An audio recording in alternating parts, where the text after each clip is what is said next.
UiPath was basically automation before we had artificial intelligence. Now, I've been warning course members over the last few years that artificial intelligence is likely to replace a lot of the functions that UiPath has, quite frankly, done really well profiting off of.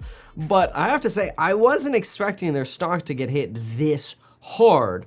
Now, I know Kathy Wood has exposure to UiPath, so I thought today, you know what, let me take a look. I know she just sold a little bit of UiPath before earnings, and now after earnings, it's down quite a bit. But it looks like her funds still have about 1.75 to 2% exposure to it. So I thought, okay, let's take a look at this. Let's try to understand what there potentially is at UiPath. The first thing that I like to just understand is there any potential technical trend on the chart? And there's only one. It's not great right now. It's basically down, which is unfortunate because, you know, wow. I mean, it basically never went up since the IPO in 2021, which is quite shocking. But anyway, it's now down another 16% in after hours, just under $10 here, with some quick financial math on it based on current projected earnings. We're looking at about 50 cents of earnings for January of 2026. So we'll call that our 12-month forward EPS. Projected growth, now this is where the problem is. Projected growth for this company, Wall Street is just not seeing the projected growth. It's 12% next year, 11% the year after that, 1.56% the year after that. If you add that together, that's only 8.1% growth, which puts them at about a 2.4 peg. In other words, fully valued at $10. You know, I usually go for about a 2.6 peg on these companies, price to earnings growth, right? Now, obviously, that's just one metric. It's not a foolproof metric. So, you know, I'm trying to look and go, okay, well, you know, what are some potential upshots that we could look at here? Because when the stock falls a lot, I often do look at it and I'm like, is there an opportunity here? You know, it's sort of like what I do with House Hack with real estate, right? I like buying good deals. And I like buying stuff when it's distressed, you know, it's down and moldy and beat up, and then I go and fix it up. You know, it's sort of an old school Warren Buffett strategy, except I do it a lot with real estate. But I look for the same thing in stocks too. So I jump in over here, and what do we got? This is the balance sheet. I have to say, the balance sheet is great. I mean, just at a quick glance, you don't have to go so ridiculously deep here because look at what we've got. I've got cash and cash equivalents of $880 million. If I add in the marketable securities they have $1.6 billion.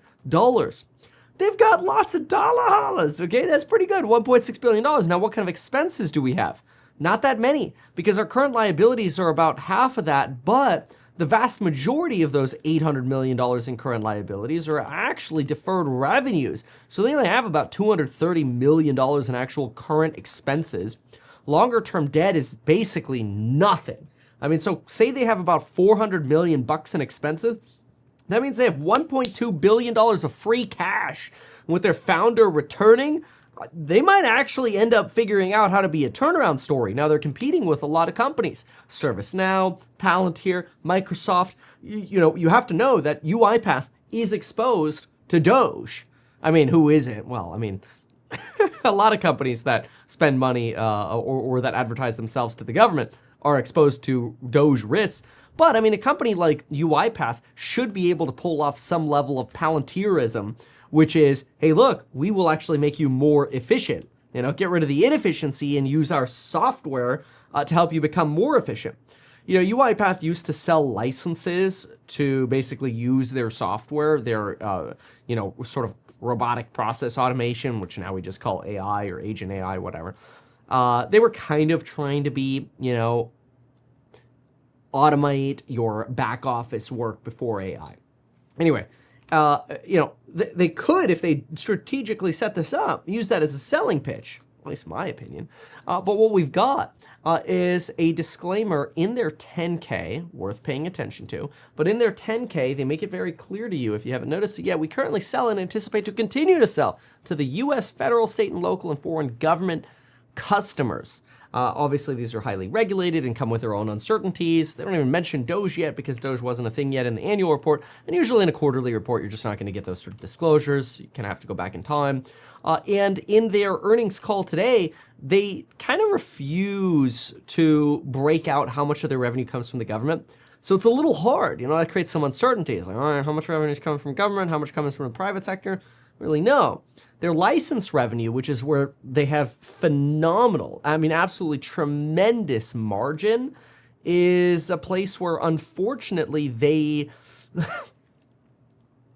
let's put it this way, they had the largest sales decline. So it's something to pay attention to. I'm gonna pull it up again here. I don't wanna try to figure out what I did with that page. It's all right, we'll pull it up in just a moment here. But anyway, so we're gonna grab their latest press release here. And in that last press release, what you're gonna find is that they have almost pure profit on license sales. The problem with their license sales is they're down 10% year over year. Now their SaaS sales, so basically just paying on a monthly recurring basis or even an annual contract basis, is up 22%, which is great, but that comes at a higher cost, a higher margin, a lower margin, higher expense. So we could see that in their last letter right here. So let's jump into their docs here. Here we go. We've got total revenue, therefore, averaged out to about 5%. We have an argument that they expect volatility because of macro uncertainty, which you don't usually want to hear, especially when your estimates are already on the lower side. Quote, over the last several weeks, we have seen an increasingly global macroeconomic uncertainty or level of uncertainty, particularly in the US public sector. And this uncertainty is reflected in both our fiscal first quarter and full year outlook. Okay, now this is important because when they say, particularly the US public sector, I honestly think there's a chance they're kind of getting gutted by Doge. And they're trying to innovate, right? They're really trying to step up and get into the AI agent space. It's one of the reasons they acquired Peak AI Limited, which is basically a company that just creates AI, agent service for the manufacturing and product optimizing business. Okay, fine, fantastic. But let's actually look at some of the numbers here on the quarterly figures. So on a quarterly basis, again, you see that the license sector is where they have like 99% margin. It's great. It's sort of like, cool, here's a copy of the code, enjoy. There's really nothing to it. On the SaaS biz, you're maintaining servers and maintenance and updates and all that. So you have significantly worse margins here. They're still good, but if you look at the portion that's growing, licenses aren't what's growing. It's actually potentially a risk factor. Now, the expenses are only somewhere around 20%, so it's not that big of a deal. But, that's kind of normal for SaaS. But what's important, in my opinion, to remember about a SaaS business is when you buy the license, you own it. You own the product. The company gets a big margin boost done. When you go SaaS, there's a greater chance or risk that somebody just takes their data and says, hey, I'm going to go try Palantir, and they end up switching products. So it seems like UiPath is really sort of like a company that's left behind until they can really prove some innovation here. Now, one of the issues with this is I listened to the part of their earnings call. I didn't listen to all of their earnings call because it was still in progress, so I listened to the portion. And the portion I listened to is they said that they are building momentum on generative AI, but that they don't expect that to contribute much to their 2026 revenues. And then I'm thinking, man, I think y'all are just unfortunately falling behind. Like, you got to step it up here to get moving here. Their estimates for 2026 missed by 3.8%. Could be a Doge issue. Their annual recurring revenue forecast for 2026 missed by 3%. And it seems like their net revenue retention rates are not exactly where Wall Street's hoping them to be. And there appears to be some cautiousness on artificial intelligence. And this is what, the stock market right now, how uncertain it is, it wants confidence in AI. And in order to really instill confidence, you have to have a good product. And see, the way the market's trading right now is if you have a great product and your revenues are growing, you can prove growth, stock starts moving up. Then retail notices you, and then your stock goes up even more. Palantir, let's look at the valuation for Palantir right now, because Palantir has a cash war chest as well. UiPath and Palantir both have a cash war chest. The difference is really coming down to growth rates and valuations. Remember, I said this company's growing at, somewhere around 8%, which is on the low side for growth. Palantir, on the other hand, has forecasts, at least. These are Wall Street expectations of much more growth. In fact, it's kind of interesting when you compare Palantir to UiPath. Palantir has 53 cents of earnings expected. This company's 51 cents. It's like they expect the same amount of earnings. Except UiPath is trading for $10 and Palantir is trading for, $80-ish right now. It might be $85. I mean, this is so volatile. But the growth trajectory for Palantir right now is 25%, then 28%, then 41%, then 29%. Those are 4 years right there. Divide that by 4, that's 31% growth. Divided by 8, we're talking about 4 times the growth at Palantir. So Palantir's, that's the growth story. And that's what I'm saying. Like, once you prove a little bit of growth, then retail sees you and goes, oh, I gotta have it. And it's fine. I'm not trying to bag on Palantir. I'm just saying, like, that's what moves stocks is growth. Valuation doesn't so much matter. You have to show growth. And missing growth is bad. You really got to beat here. So maybe they can pull it off, and maybe, hopefully they don't have too many government cuts, but they've really got to somehow get the commercial contracts going, because I don't think they can keep relying on the federal government. So a little bit of a risk that they're getting doged. Maybe they can figure out how to really advertise one of their new products, but their advertising, like their sales and marketing numbers are actually down.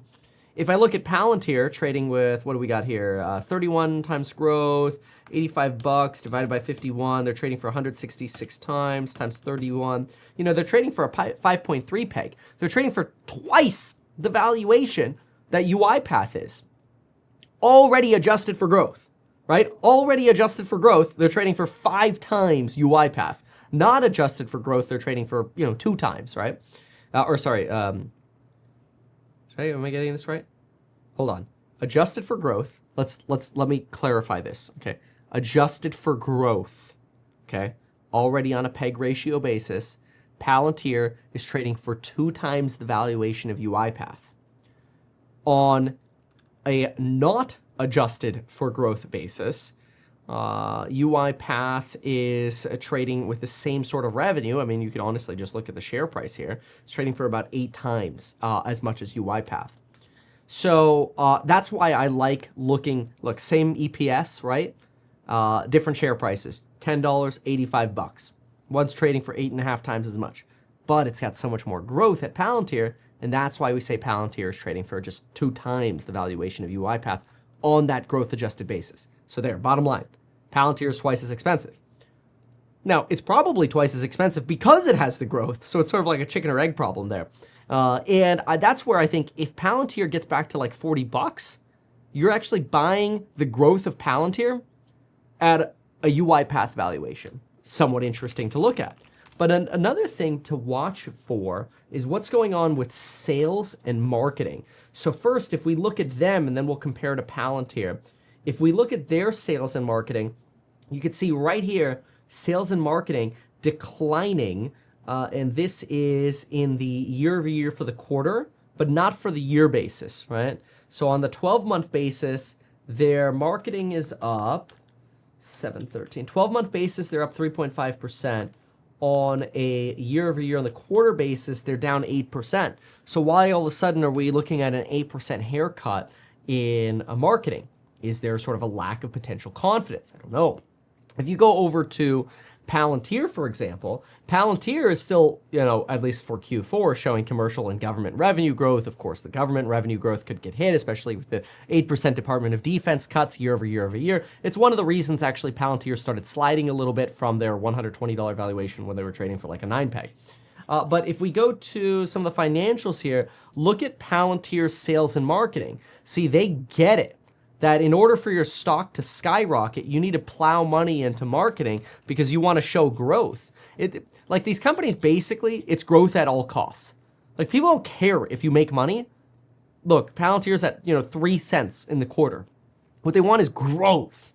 They want this number up. And look at that. This is what's sexy to Wall Street, okay? You get in here and it's like, oh yeah, give me 652 versus 499.7. Oh my gosh, my calculator says 31% growth, and we're gonna project that out for the next 4 years. Oh, it's so nice. That's what kind of gets the stock going. And they know that. So usually when sales and marketing goes down, it's a sign that maybe they don't have cohesion on their product, on their messaging yet. Palantir, when your marketing goes, like, let me rephrase that. If you have a good product today, okay, let's say you have these 2 coffee mugs, all right? This one says Tesla. We know how to brand it. This one, we don't know how to brand it yet. See, it's a clean slate because we don't really know what our product is yet. Yeah, we help you automate your back office. Oh, okay, what does that mean? well, we have all this old stuff. Figure out what your product is and then start spending money on marketing. Palantir's like, yo, we gotta save you lots of money. We got a brand. All right, sign me up. So, like, obviously both of them are designed to try to save your money, but I don't think Path has their marketing figured out yet, and I think that's why, or their message, and I think that's why their advertising, like their sales and marketing spend is going down. On a SaaS business, sales and marketing spend going down is usually not good. You know, that's obviously different, very, very, very different from like an asset-based business. Like, for example, you know, a real estate company, you shouldn't have to spend a lot of money on sales and marketing. Like, your sales and marketing spend should be zero, basically, because you take money and you deploy it into real estate. Like, what are you marketing for? So it should be very, very low. You could argue, you know, brand like Lennar, a home builder, maybe you're advertising homes for lease or build or whatever. Fine. There's always going to be a little bit. But compared to a SaaS business, it should be nominal. SaaS businesses, on the other hand, I mean, look at Palantir. You know, what do we got here? Palantir, their year-over-year growth for the full 12 months on marketing is 19%, and their sales and marketing, when I just compare the quarter year-over-year, is 46%. So they're actually accelerating their marketing spend going into the end of the year. Now, maybe that was strategic, and they're like, hey man, if the market's gonna tank in 2025, let's get the real pump in the December quarter, which they got a fantastic pump. You know, great job. I mean, both of these companies make a lot of cash flow. They're SaaS businesses. The question just comes down to what's a fair valuation for these companies. Palantir's selling rich, but it has the growth and it has the retail momentum. UiPath has no momentum. I mean, how many UiPath shares sell in a day? 50 million shares at $10? Okay, who cares? That's like $300 to $500 million. Palantir, how many shares traded? Oh, this is in a week. Yeah, this is in a week. Okay, that's fine. That'll give us something more consistent. Palantir, I got 570 million shares at $80. That's $47 billion. Okay, that means, that's such a big number, I'm like choking. That's like 90x the trading volume, right? For every $1 that gets traded in UiPath, $90 trade at Palantir. It's because like retail's nuts for Palantir. Everybody wants Palantir. And Palantir knows this, and that's why they're spending more on advertising, and so it's sort of this perpetuating cycle. Now, if Palantir starts cutting sales and advertising, or the stock falls, and they miss some of their growth, they'll fall even more and more rapidly. I personally think a fair valuation at these growth levels for Palantir is probably closer to this 43 support line over here. So like this growth here, totally reasonable.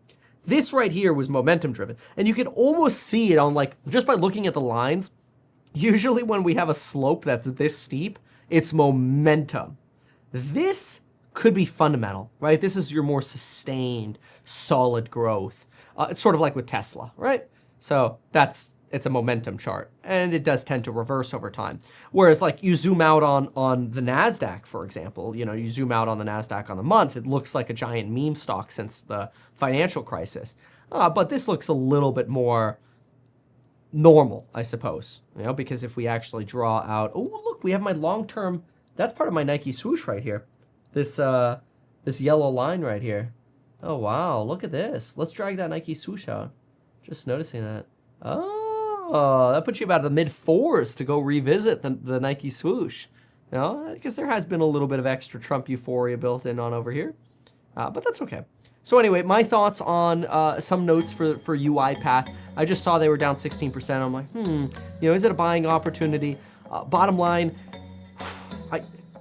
they're probably going to get beat up because of government contracts for a while longer. But I really need to see some like stickiness on a cohesive marketing message around a product that is great, easy to understand, easy to implement, and then some traction. I don't know that we have that right now. Anyway, thanks for watching. We'll see you in the next one. Goodbye. Why not advertise these things that you told us here? I feel like nobody else knows about this. We'll try a little advertising and see how it goes. Congratulations, man. You have done so much. People love you. People look up to you. Kevin Paffrath there, financial analyst and YouTuber. Meet Kevin. Always great to get your take.